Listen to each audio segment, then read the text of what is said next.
بسم الله والصلاة والسلام على رسول الله. kusoo dhawaad cashirkeennii labaad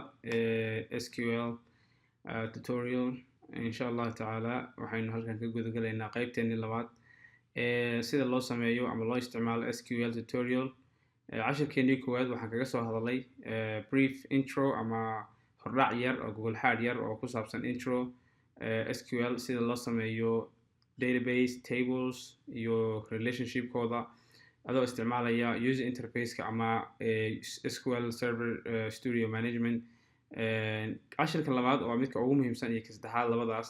ayaa ah kuwa aan rabno inaan ku sii yar xeel dheeraano insha Allah tacaala. kuwani waxay naga caawin doonaan insha Allah sida loo barto ama qaabka ugu fiican ee loo isticmaalo SQL adoo isticmaalaya ama qoraya code gacantaad ka qoraysid oo wax right click-ga iyo aadan sameyneynin code kaas oo lagu sameynayo table, lagu sameynayo database, table lagu tirtirayo lagu bedelayo ama wax lagaga bedelayo table hore loo sameeyay macluumaad loogu daro tablekii tusaale ahaan arday cusub loogu daro sida ardaydii loo doorto sida loo raadiyo wixii ama order loogu sameeyo ardaydii sida markaad helaysid ama first name-kooda kor soo maro ama last name-kooda hoos soo maro sida laba table iskugu xidho iyo kan u dambeeyo cashir saddexaad oo goonidiis u taagan oo mustaqil goonidiis u ah. marka cashirkan aan guda gali doonaa. cashirkan wuxuu ka kooban yahay cashirkii hore qayb ka mid ah oo intaa hore ah oo iyada oo markii hore aad kusoo barateen sida loo sameeyo table iyo database idinkoo isticmaalaya user interface-ka hadda ayaad baran doontaa sida loo sameeyo table database adoo isticmaalayo SQL query. inta u dambeysana mar waa in dheeraadan ku daray oo muhiim ah runtii aan isleeyahay aad bay idin caawin doontaa. marka insha Allah aan bilowno. bismillah waxaan ku dhufanayaa waxaan furayaa SQL Studio Management.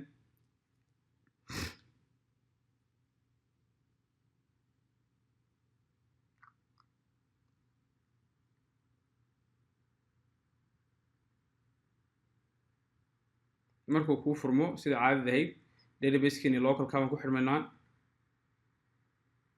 markaan ku xidhano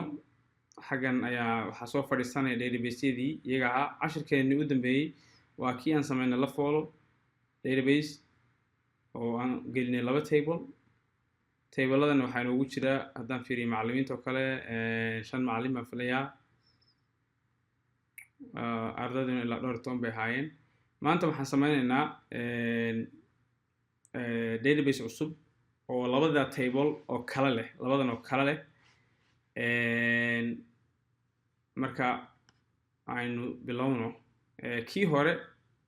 markaan database sameeyno waxaan right click new database doorkan right click wax dhama jiro waa code wax walba. so waxaad furaysaa new query window ku dhufanaysaa meeshan cad baan wax walba ku sameyn doonaa insha Allah. marka waxaa weeyaan database sameeyo marka waxaan leeyahay create database waxaan u bixiyaa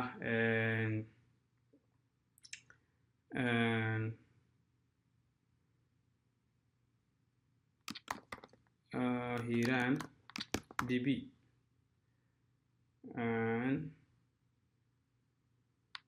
database leedahay hiran baan sameynaa oo arday leh ama waxaad dhahaa dugsi that's fine hiran db semicolon baad kadib intaas waxay la mid tahay inta haddaanse waxay la mid tahay anoo dhaha right click new database hiran db intaasay la mid tahay adan okay ku dhufto marka noocaan hadda rabnaa okay highlight baad leedahay waxaad execute badhankaas execute hoosta fiir wuxuu leeyahay command complete successfully. okay bal aan fiirin inuu soo galay database-ka xaggan ahaa calaamadaas kor ka saaran ee circle-ka waa refresh ama you can right click and you say refresh labaduba waa ku shaqeynayaan. ku dhufo hoos aad hiiraan inuu soo galo fiiri look at that hiiraan db oo soo gala maarta table-ada waa ever hadda wax ku jira ma jiro. good kan waa samaysay ma jecli code aan qoray sidan oo kale inaan tirtiro si aan ku kala bilaabo waxaan jeclahay laakiin inaan iska comment garay. comment waxa waaye code-kan ha ii yaallo laakiin ha rangarin waxaa hadda haddaan ku dhufto execute look wuxuu leeyahay hiiraan wuu jiraa already wuu exist marka errorkaas ay soo baxaya. so si aan query kale u qoro ayaan commenting marka waxaan sameynayaa waa highlight garanaysaa saas oo kale labada calaamad fiiri meeshan waxa ku qoran comment kana waa uncomment haddaan kan ku dhufto laba xariiqo dash ayuu ku hormariyay green uu isku bedelay macnaha waxa code-kan haddaan hadda ku dhufto marran gareysmayo ma garatay because it's not working waa commenter haddaan aan comment ka dhigo waxaa la garin haddana aan comment uu soo noqdo marta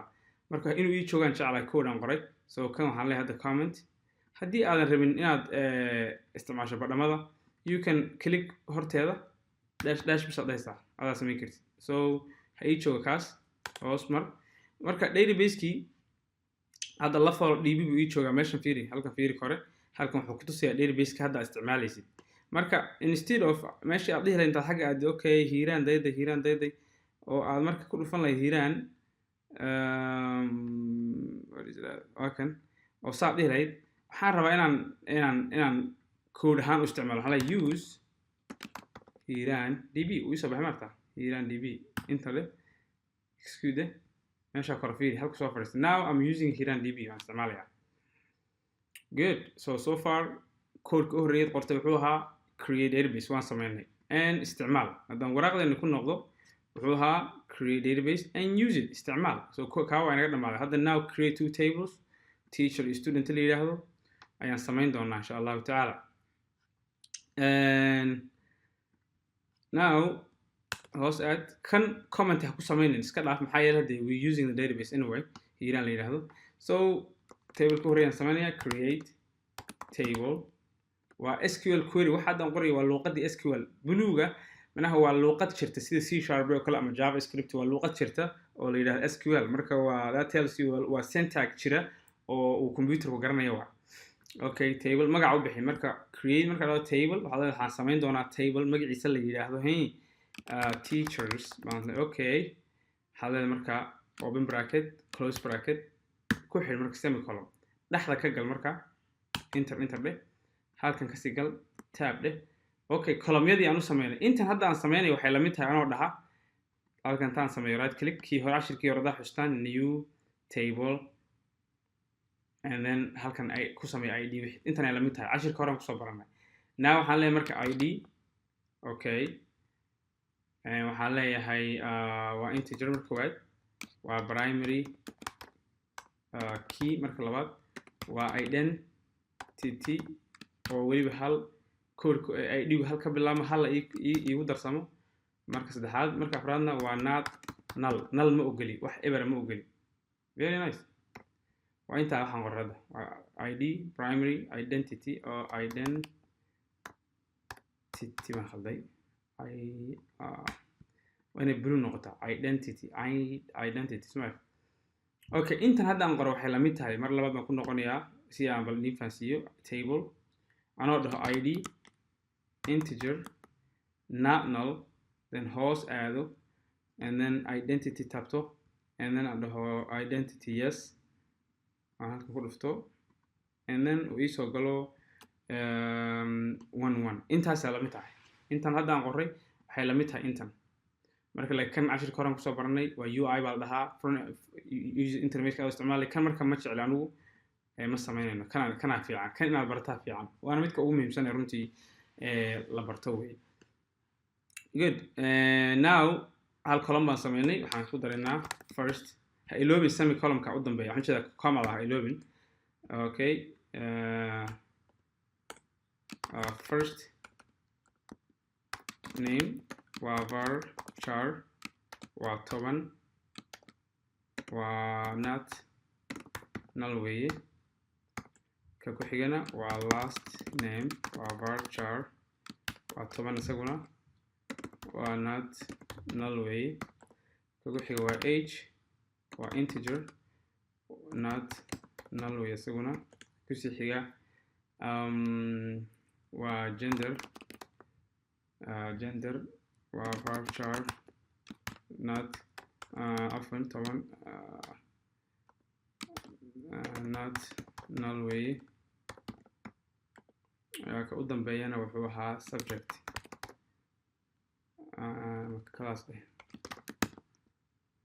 class-ka u dhigo qofkani waa varchar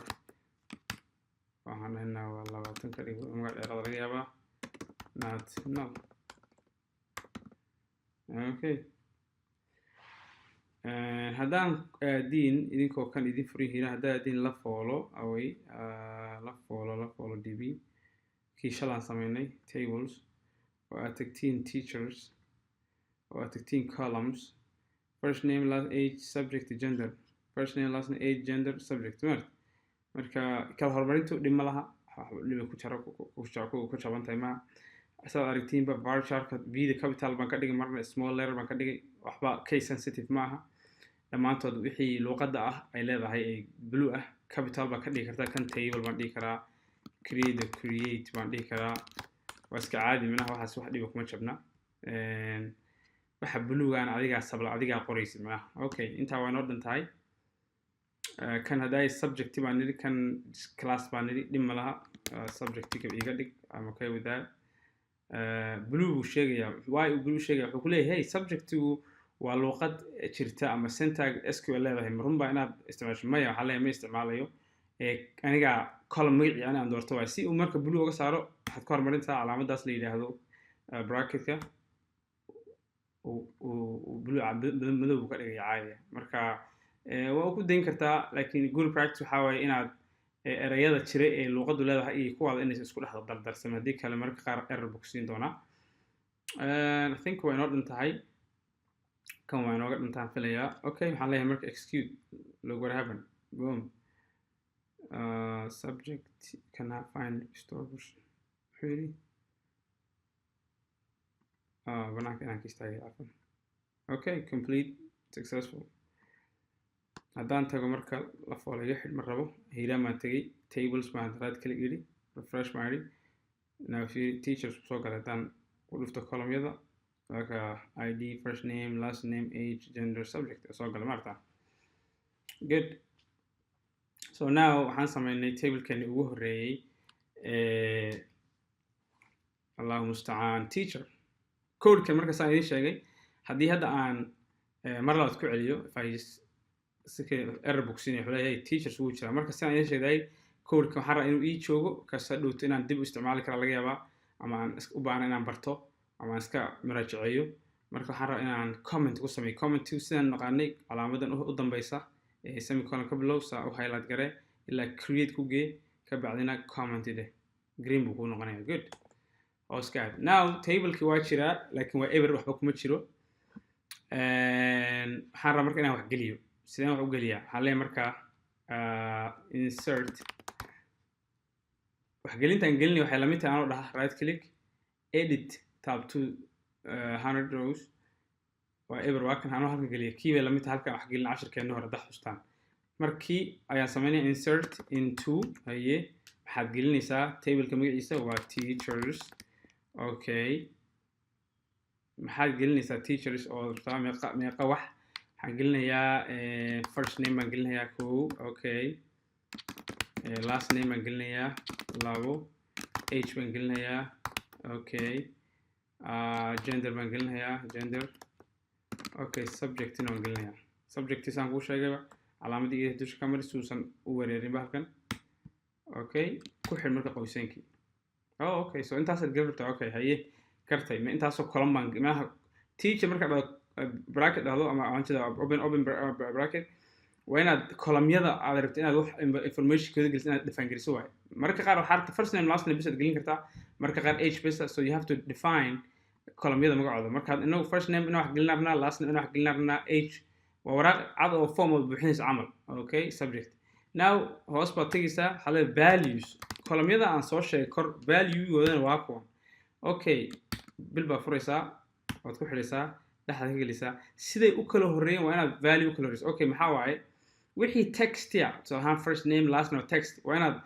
laba kuwood harraha ka marisid labada yararka harraha inay marka first name soo kale waxaan dhahayaa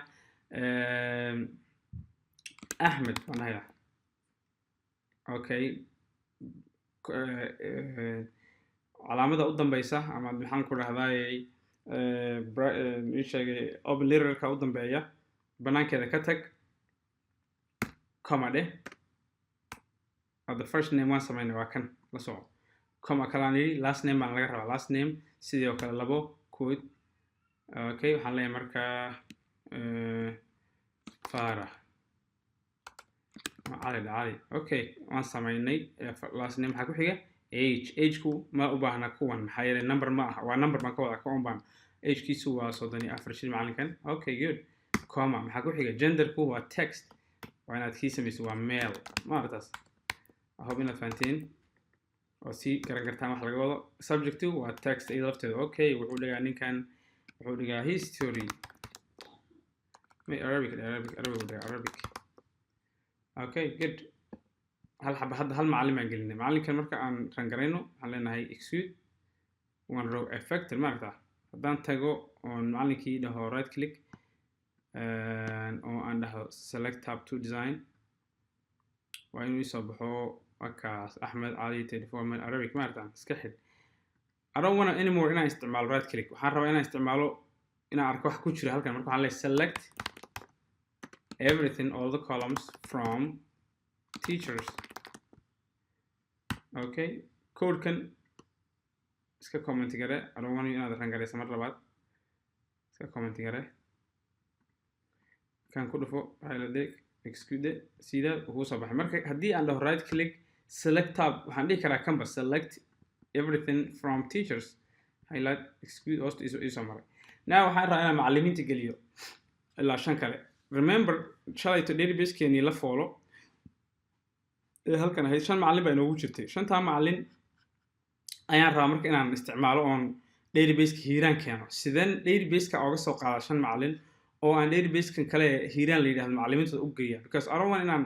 manually aan kolba dhaho sidan aan dhaho ku dar macallin kajar marra ma garat marka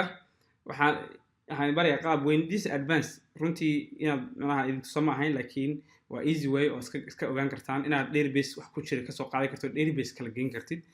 waxaan dhahay marka insert into teachers kii oo kale okay maxaan sameeyaa first name last name age gender subject okay waa columnyadii valueskii isaga ahaa meeshii aan dhihi lahaa values aan hal ugu dar waxaan leeyahay marka select valueska waxaad ka keentaa select first name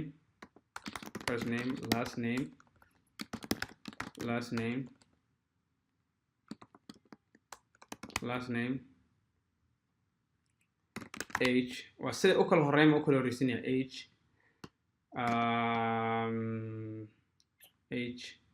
gender subject waxaan from waxaan leeyahay marka look la follow waata dbo.teachers waan isoo baxay sida teachers wakaas marka waxaan leeyahay okay by the way waxaan rabaa inaad ii gelisid teacherskan oo de teacherskan maxaa waaye waa hiiraan teacherskeeda waaye first name last name age gender ii geliyay subject select macluumaadkan waxaad ka keentaa first name-ka ku jira what la follow db teachers first name-kooda la follow db teachers last name-kooda la follow db teacher age-kooda la follow gender-kooda subject ku jira xaggaa soo qaad kan geli waaye haddii aan kan hoose keliya doorto look kaa hoose bas highlight gare intaa hoose bas highlight gare selected macallimiintii waa kuu soo baxday sidaa macallimiinta marka in la qaado insertigaasa marka waxay intay qaado oo sidan u qaaday insertigaasa gelinaysaa tablekeena cusub ee ku jira hiiraan bay gelinaysaa marka so waxaan dhahay marka kana highlight garanayaa asagoo dhan labaduba isla highlight garanaya waxaan leeyahay marka execute look 5 row effector maaragta okay good masha Allah waxaan leeyahay marka kan iska comment ilo ii highlight garaysan yahay comment now waxaan leeyahay marka select inaan arkaan raa wixii aan geliyo from teachers guess what meeqa macallin baa yaa ku jiri kara hadda bal intaad video istabgarsan qiyaas ma 5 baa ma ka badan baa of course waa 6 5 aan ka keenay db flafol ka keenay iyo mid test oo anagu hadaa aan gelinay oo kan ahaa Ahmed Ali 6 baan garanay inay soo baxaan hadda okay excuse kude look at that 6 way Ahmed Ali anaga gelinay Arab dhigay iyo 5tii lafol aan ka keenay igu jira hadda inshallah good that's done kan iska tirtir okay now waa inaan sameyno Allahumma musta'an waa inaan sameyno wixii dhihi jiray student waa inaan sameyno student marka idinkoo raacaya intan haddaan soo sameeyey create meesha student u bedelaya macluumaadkii studenti gelinaya mid hal xabo arday ku tijaabinaya ka bacdina ardayda kale ka keenaya ardaydii ee ku jirtay la foolo isku daya inaad samaysaan barnaamijka isku daya tijaabiya boos gareeya ka bacdina kusoo noqda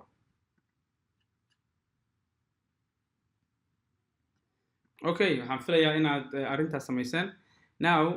aniga marka hadda kanaan ku sameynaya comment koreya waxaan leeyahay student magacaan ka bedelayaa kaas waa idin sheegay scripting waan u baahan doonaa baan idin inaan tuuro ma jecli id waa ii saxsan first and last name gender halkan subjectiga ah ayaa waxaan ku bedelayaa waa teacher id waad garatay ma filayaa halkan waxaan ku bedelayaa integer waa null intaan buhaa waxay ku jiray soo mahan la follow so if I go to la follow and I go to student and I go to columns so student id عفوا كم وفاها student ID بوها ID نوع ديك تاك مهمة معلمك حتى إنه teacher ID بنوها كيكر ID is fine actually you would that ID إذا كنت ضد أنت كذلك is fine أما student ID وده معناها مثلا مجا the column كو معناها واحد معناه وين كم شبنا واحد أنت كذلك تا okay first name last name age teacher ID and then gender teacher ID and gender why not أنت فليا good now highlight garek balkan hada execute boom waa inoo galay comment gare now aan comment ku sameynaya okay insert into teachers ma this time why students la soco okay why students haddaan sameynay students first name last name age gender subject tigan baad tirtiraysaa waxaad ku bedelaysaa what teacher ID okay ardayga waxaan ka dhigayaa qaali qorane oo jirta 12 oo female ah macalinkeeduna yahay number macalin 1 okay oo macalin 1 waxa waa macalinkii isaga ahaa in gelin Hidayat Ahmed okay let me try to run ardaydan execute students maxaa khalday student oh I misspelled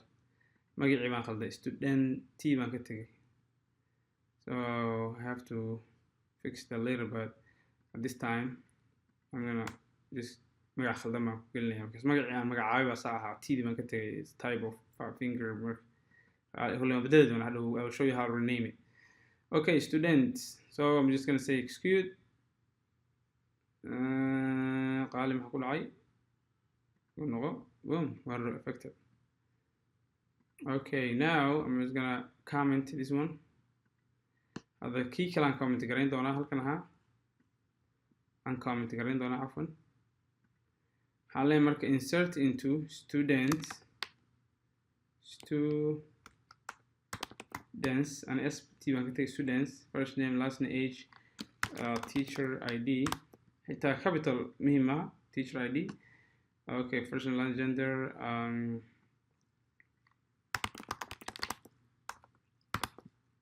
from left followed by what student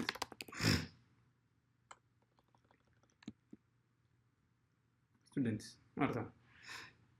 okay good I think that should be enough to export all the students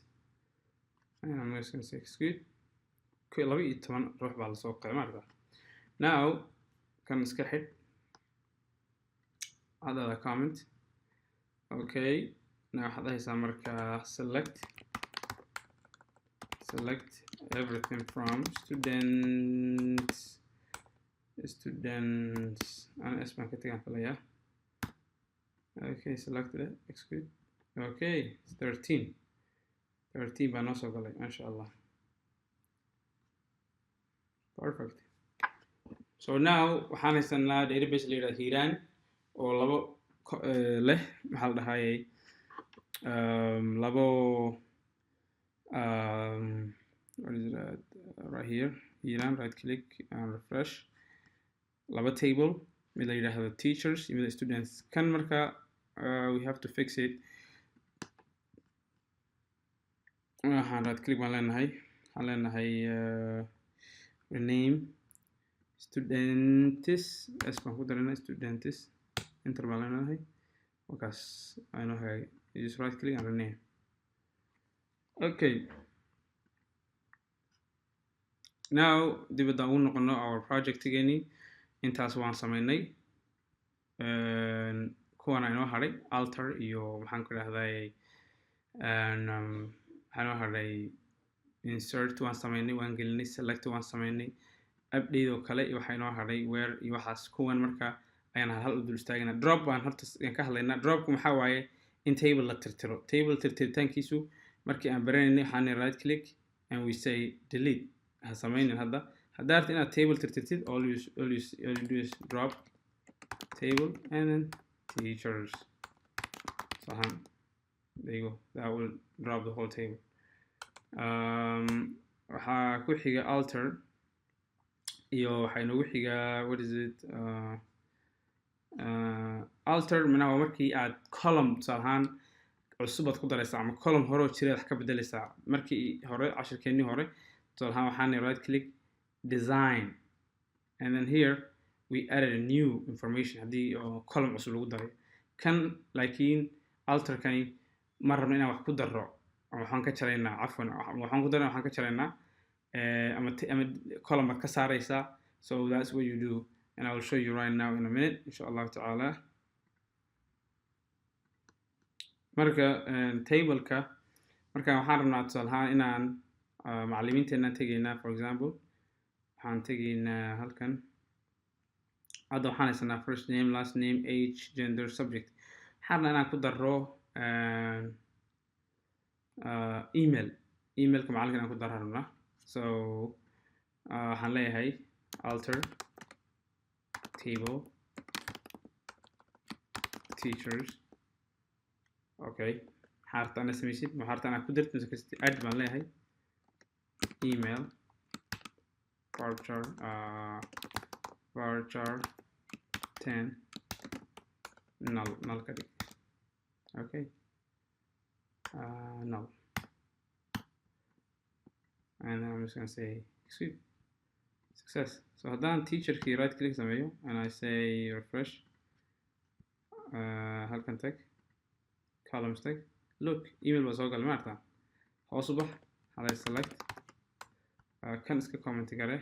oo kusoo noqon doonaa kulli hadhow halay select everything from teachers okay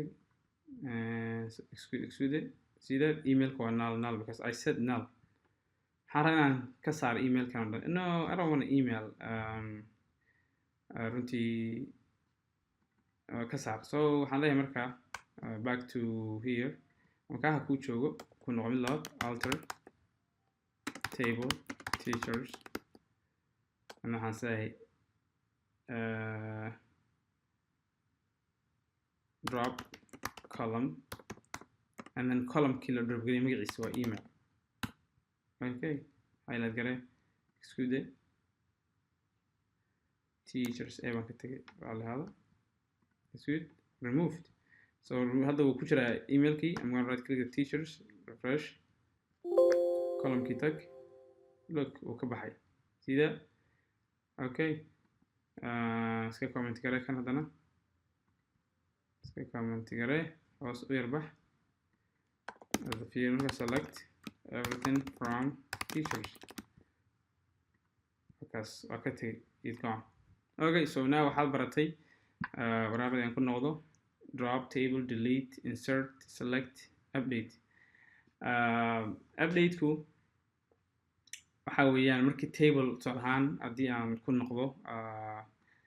ardaydan oo kale cali ayaan age-kiisa rabnaa inaan 34 ka bedelo oo aan ka dhigno maybe 30 waan khalnay hadda waxaad samayn kartaa daartii sida caadiga edit baad samaysaa and you say 30 ka ka dhigtaa 30 ka dhigaysaa and you tap it and it's done 30 ugu noqday if I go back look meesha 30 ka ahayd 30 buu noqday meesha 34 now I want to put it back 34 inaan ku celiyaan rabaa marka waxaan samayn karaa waxay dhahaan insert ayaan samayn karaa anjada update yes waxaan xusid mudan intaanan bilaabin alter waxaa loo isticmaalaa tableka laftiisa columnyada ku jira markaad wax ka bedelaysid. Update waxaa loo isticmaalaa macluumaadka tableka ku jira sida first name last name age-ka macluumaadka ku jira sida qoraalka ah sida loo sixi lahaa. Kan tableka laftiisa la saxaya column ku jira oo columnkii first name ahaa baad ka dhigaysaa first name ama waxaad ku darsaa column cusub ama column aad ka remove garanaysaa. Update laakiin column ma khuseeyo, wuxuu khuseeyaa rowga khuseeya. It's row. So insert alter is for the column and update is for the row. macnaha data lafteeda. Okay, كان يعني توصل مرحلة مرة إن شاء الله. Okay, table كنا كنا نقول update كمركو حيوبة هنتاي. You have to be precise. معناه هو أنا تقانين exactly row الجرينيس أما حكب دليس IDs إن تقانوه. مركا حاليا مركا هذا حصل بران إن مركا لو شيء update كا وحيل صعوتها مركا استوير ويرتن مركا هاني update كلا هذا مركا مركا وأنا waxaad update garanaysid exactly IDs waa inaad ku raadisid. marka waxaan leeyahay update. Okay, maxaa la update garanaya table-kee waxa way students afwan teachers okay waxaan leeyahay set. Okay, maxaa la set garanaya age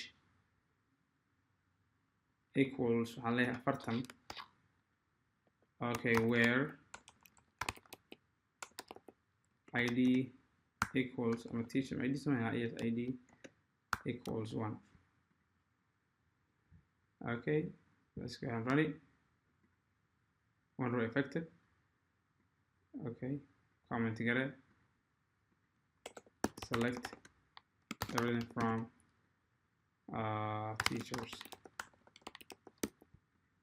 Okay. سمعت أفرتم. أوكي كن كركونه حرّينا نبدله هدنا حرّينا نبدله مادة وديجو مادة ما هي مادة دينا بدلها yes. So update teachers set column كم عيسى بدل يصير so subject. Okay, subject equals عليه هاي قرآن بقول يعني كان قرآن where ID equals 1. Okay, let's try. It's good. قرآن see that قرآن بقول يعني هذا مركان رنجري sorry كان أصابع صوته query إنه رنجري كان هو رنجري so انتو بدلي أيوه هذا سي دورته بعد كان كريه ده هو look ولا successful حبيبي لكن مركان كله في تسويل هو أساسا and that's why أنا comment garanay wax walba sameeyo markaas marraba inaan isla ranka laakiin kan selecting inaan arkaan rabo wixii so like labadii way soo baxeen hadda marka tijaab ahaan adigu age-ka jaamac oo kale age-kii 30 ka 20 ka dhig maxamed awali oo kale 26 waxa 21 ka dhig isku day istijaabi labadaas adaan ku deynaya salahan. Alright, labadan waa inoo dhamaatay iska comment garanaya. Alright, comment. Alright, so waraaqdeeni dib ugu noqonaya maxay soo baxayna waraaqdeeni dib ugu noqonaya so in like between order by group by count join intaas ahaan inaan barano marka mid kuwani minaha waa wax lagu raadiyo salahan markii aad database haysatid waxa rabtaa always inaad macluumaad la soo baxid intaasoo kun arday haysta inaad wax raadiso barta waxa rabtaa inaad dhahdid waxaad isiisaa ardayda ay dhigooda u dhaxeeyo between u dhaxeeyo 1 ilaa 5 ardayda bas si waxa between tan iyo intu waa isku shaqo qabtaan laakiin waa la kala duwan xalada marka hadana waxaad isaa ardayda ay dhigooda uu ku jiro 1 2 3 okay waxaad isaa ardayda magacoodu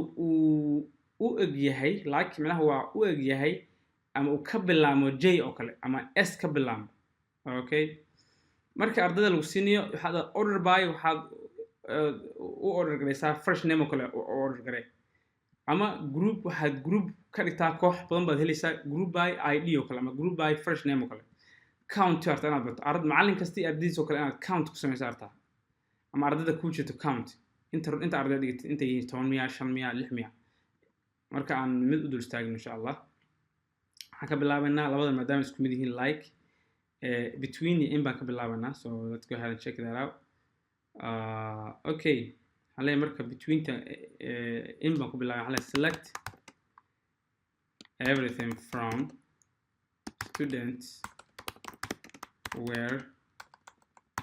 students where ID gooda ama student ID waxaan filayaa between malahay 2 and 5 inta bisi between two marka ardayda student ID gooda 2 ilaa 5 u dhaxaysay okay let's try it's good 2 ID waa kan 2 ilaa 5 marta 5 arday bis بدل 2 ilaa waxaad ka dhigtaa 2 bis labadaasi 2 arday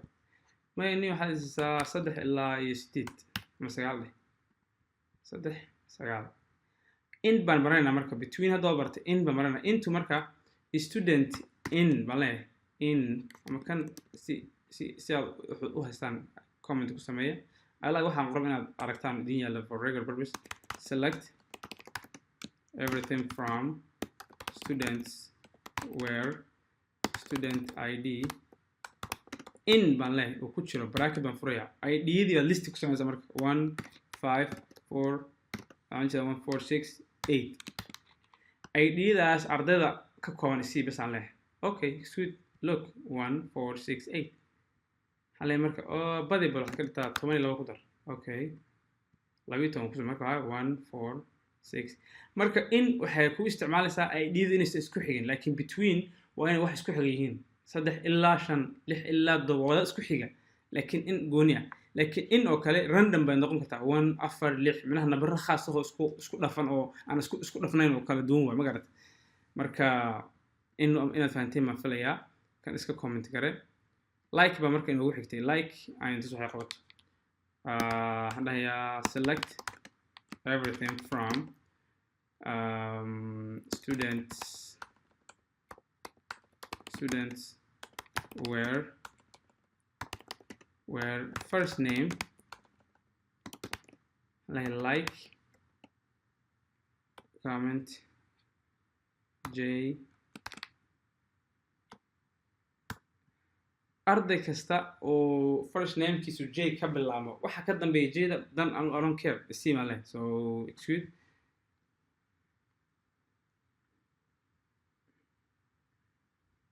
I think equal marta, yes. I think that's what we want. Let me try. This one.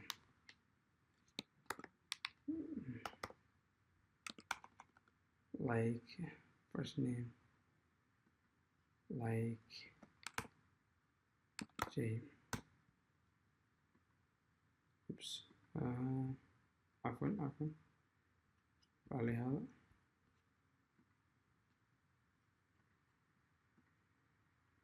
اوكي $1 اوكي yeah كوركاسن كجور هذا اوكي so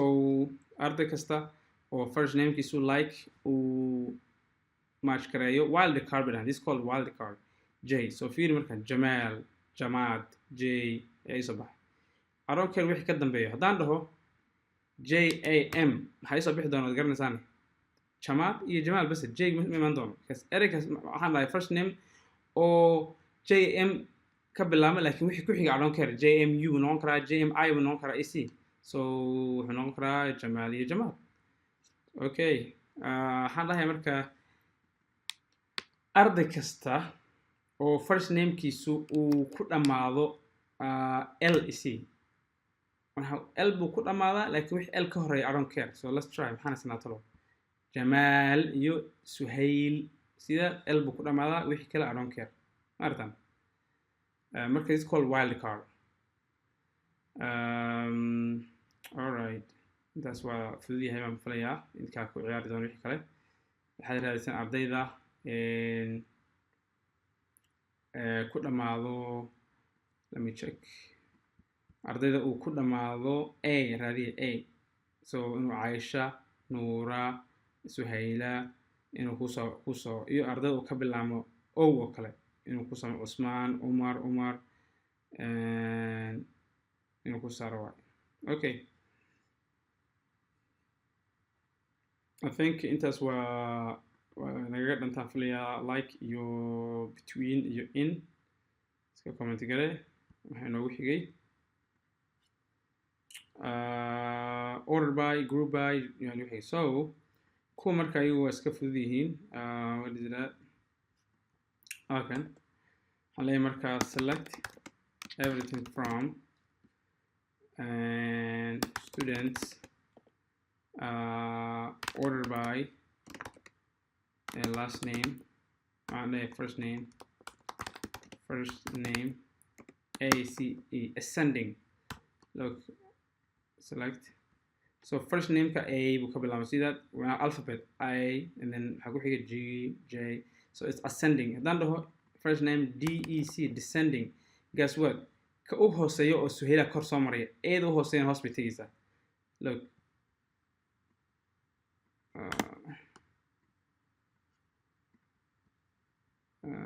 see back okay see that Suhayla S soo kor martay eeda u hooseeyo marka ascending descending oo order by macnaha waa ii order garay labadii magac okay tan waa fududahay caano kugu daatay weeye alright iska comment gare aan haydin comment gareysnaado waxaa ku xiga filayaa ascending count group bygan oo yar dambaysiinaya because jointiga la xiriira joint iyo group by way isla socdaan mar kasta because marka laba table isku join gareeyo ayaa marka laba table ma group lagu sameyn karaa one table group ma noqdo so ama dikala you can do that actually let's do ardayda aan horta group by ka horeeya intaan sameyn laba table isku xirana group by lagu sameyn hal table marka table keena ardayda ah we need to group by ardayda female gender so waxaan dhihi karaa look waxaan dhihi karaa laba hal dhagax baan laba shimbir ku dilayaa so what I'm gonna do counting waxaan rabaa ardayda dumar ka dhigata tiradooda iyo ardayda ragga dhigta tiradooda inay helo bis I don't care magacooda iyo first name waxaad ardayda haysto 100 hadii yihiin inta ragga iyo inta dumar rabaa inaad isiisid alright anoo manager kada ku yimid waxaan ku hey guys waxaan rabaa application cusub aan sameynaynaa page cusub oo la yiraahdo ardayda by number of students ka dhigta by gender ba ya ragga dadka tusno so ardayda 50 ba gabdhaha 60 ba wiil 40 ba dumar 30 ba wiil intaas aan okay let's do this so I'm gonna select I'll like count okay I'll count everything I don't care what count garanayo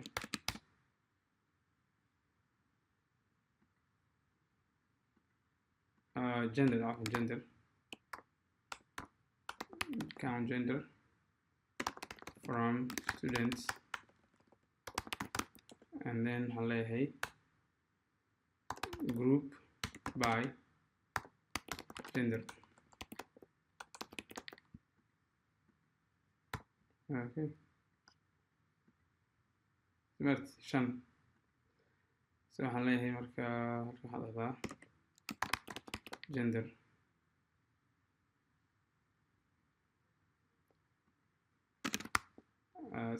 as number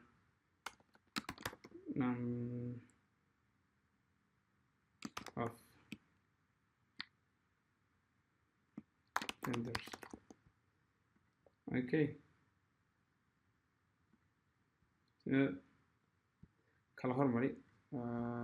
ama iska daa so waxaan leeyahay number of genders gender female 5 baa dumara male 8 sida dadna kala hormarin kartaa county horteeda gender ka dhigaysaa gender comma so kan gender kani okay gender number of kan marka aniga sameystay macnaha column cusub feegon jirin waay so waxaan leeyahay count waxaad tirisaa all the gender ku jirta adoo isticmaalaya by gender tiri tusaale ahaan waxaa ku shan ku dar 8 waa 13 so 13 markuu ka dhigo waxaan leeyahay group by u kala jabi gender oh okay ma kala jabiya ha female waa 5 8na waa male nan weyn u kala jabiya magaca column kana as waxaad ka dhigtaa number of genders so now we have gender and so page cusub waxaad gelin kartaa website kaada aad yar qurxisay hada ardada anadu 5na waa dumar 8na waa rag wakaas okay so hadda waxaad barateen count iyo waxaad barateen gender I mean group by oo la isku daray haddaan ka toro gender I can just group by waxaan qortaa haddaan group by ka daayo oo aan count dhaho look 13 buu kusoo sida 13 okay war igu daro ii kala habee okay wuxuu ku leeyahay marka waa 5 is deed oh okay magac u bixi maxaa u bixi gender okay wakaas wakaas marka waad si kala habaysan kartaa aday kugu xiran tahay now join by inoo halaan filayaa waqtigu waa iska dheeraaday aan soo gabagabeynaya insha Allah joint waxaan rabaa marka laba table macallin iyo arday inaan isku xiro oo macallin kastaay inta arday u dhigaan ogaado okay let's do that kan horta iska comment garayso joint wuxuu ku fiican yahay laba table baad isku mar macluumaadka heli kartaa so select everything from haddaan dhaho teachers okay join students on malay students dot student teacher id equals teachers dot id okay halkan waxaad ku aragtaan macallin kasta iyo ardaygiisa baa la isku qabtay so first name Maxamed Ali 3 jeer buu soo laabtay why because ardaygan la yiraahdo Qaali iyo Aisha iyo Jamaal ayaa teacher ID-gooda 1 yahay marka macallinka waa in 3 jeer la qoraa so waxay macallimiintii iyo ardaydu isku qabtay ma aragtaan arday kasta iyo macallinkiisa macallimiinta marka maadaama oo ID-gana xukumeen ay arday kasta uu leeyahay ID macallinka 3 jeer baa la qoray okay Qaali macallinkeedu waa Aamin Axmed marka waxaad ogaanaysaa join wuxuu ka caawinayaa macallin kasta arday kasta iyo macallinkiisa macluumaadkiisa inay soo hadda waxaan ogahay Qaali qorane inuu dhigo Axmed Ali oo age-kiisu ka yahay oo meel okay Aisha Umar waxa uu dhigay Axmed Ali marka macluumaadkii haddii aan dhihi lahayn uu select from teachers macallimiin qalalan buu ahaa ardayda ma ogaateen haddaan dhano select from students arday kaliya yahay now laakiin waa macluumaadka oo dhan waa arday kasta iyo macallinkiisa isku hor qoran waa marka joint wuxuu ku faa'iideynayaa saas waxaa jira bil munaasaba waxaa jira 3 joint waxa la full joint left join right join يكون الاستعمال cross join كاس لما كنت استعماله لكن صدق أنا أقوم مهمسا join تيجا interview questions while within them how many joins are there so you have to say there's a full join left join يا right join مد كستنا ودول استعجلنا full join حال استعمالها مركي table كأرديدا iyo table-ka macallinka ba dhamaantood aad leedahay c macallin kasta oo arday lana c arday kasta oo macallin lana c arday kasta oo xitaa macallin aan lahayn c oo macallinkiisa meesha hadda uu kuwan uu ka yahay nal ka dhig left joint waxa waaye soohan joint-gu markuu sidan yahay aan isku daba qabanayaa joint markuu sidan yahay kana waa left because joint-ga lafteeda wixii xaggan ka xigana waa left wixii xagga ka xigana waa right smartin joint dhexda ku jira hadda this left this right so haddaan dhaho left joint waxa waaye left joint okay c macallimiinta leftiga dhan c laakiin ardaydooda c so macallinkii ardaygii aan macallin lahayn iska daa hay tusin waaye haddaan dhaho right joint waxa waaye ardaydoo dhan c laakiin macallimiintooda kaliya c oo leh maxaan ku dhahdaayay u dhiga so I will show you an example kan ayaan ku sameynaynaa so now haddaan kan ka hormariyo fiiri left kaliya look left waan ka hormariyay so now I want in macallimiinta ay sidooda ii ahaadaan look excuse maxaa dhacay macallimiintii oo dhan baan helay laakiin arday Faadumo Cali oo kale oo macallin ah oo geography dhigtay wax arday oo uma dhigta Faadumo gabi ahaanba look wax macallin arday uma dhigta so waxa waaye left joint manaha I need all the macallimiin I don't care ardayda so macallimiinta oo dhan bay ku siinaysaa xitaa kuwa ardayda lahayn buu ku tusayaa haddaan right joint dhaho I don't care macallimiinta laakiin ardayda oo dhan c xitaa kuwa aan macallin lahayn waa macnaheedu so look waan dhahay ardayda oo dhan baa isoo baxay Cabdiweli iyo Jamaad ma laha wax macallin so macallimiinta I don't care ardayda rabaa see that so left right that's why table-ka aad markaa xiiseynaysid ayaa primary ah oo midka hadduu left yahayna kan leftiga xiiseynaysaa waxaan jira right hadduu left yahayna kan leftiga xiga ee joint-ka markasta waxa left iyo right dictate gareeya ama kuu ogolaada waa joint-ga the word joint wixii xaggan ka ana waa right wixaan kaan waa lefty kolba table kaas ku siinaya. Does that make sense? haddaan dhaho full waxaa waaye I wanna all of them macnaha waa dhammaan. Okay, dhammaan macallin kasta oo aan lahayn ardayna isii, arday kasta oo macallin lahayn isii. sidii haddana macallin kasta oo aan arday lahayn, Faadumo arday ma laha, nal buu geliyay ardayda. Okay, Jamaal iyo Cabdiwelina ma laha, macallin nal buu geliyay. So it's all basically table kasta oo macluumaadkiisa full isii waa. marka full join iyo left joint iyo right joint saddexdaasi I hope inaad fahanteen. waa very simple, very easy. hal mar baan ku celinayaa. waxa left ama right ka dhigteed gareeya ama xukumiya waa jointiga. haddaad left dhahid tableka leftiga oo dhan ayaad helaysaa, ka right-kaana qayb baa laga soo qaadanaya. haddaad right dhahid tableka right-ka oo dhan baad helaysaa, ka leftigaana qaybta ka match gareeyo ka keenaya. haddaad full dhahid labadii table oo full ku siinaya, qaybaha in iska match gareynina nal buu ku buuxinaya. inta ma la fahmay? Alright, inta I think way iska cadaan filaya. So now kani waan iska comment garanayaa waa isaa idiin hado. waxaan rabaa marka inaan intu kaliya macallin kasta select macallin kasta iyo arday u dhigo select. waxaan leeyahay first name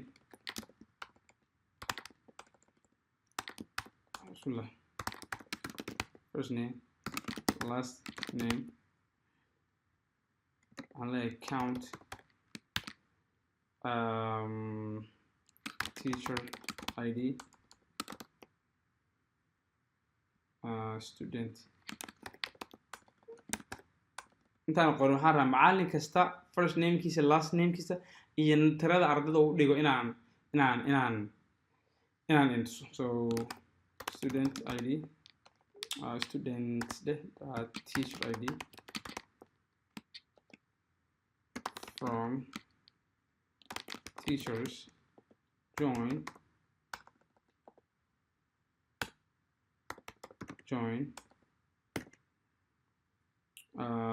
join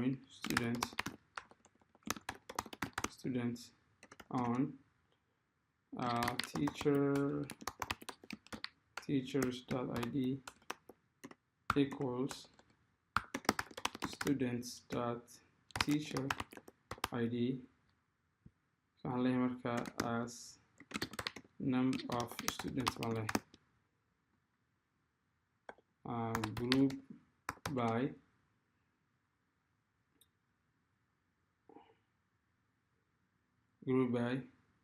group by first name last name. okay, go ahead and run it. select first name last name. I have to specifically mention table. okay, معني maadaama laba table yihiin. first name studentina first name last name leeyihiin, macallinkuna first name last name leeyahay. so I have to be specific. so I can say teacher's first name, teacher's last name, group by teacher's first name, teacher's last name. okay, now let's go ahead and run it. see that? first name last name number of students. Ahmed Wali saddex arday buu dhigaa. Cumar Faarax laba arday buu dhigaa. Cali Jaamac hal arday buu dhigaa. Sara Nuur hal arday buu dhigaa. Maxamed Wali laba arday buu dhigaa. sida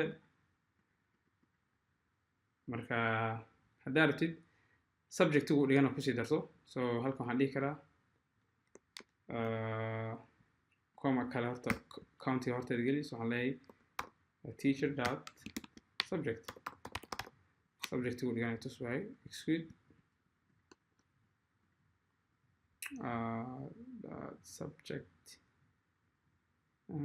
so subject ما راح نسويها sub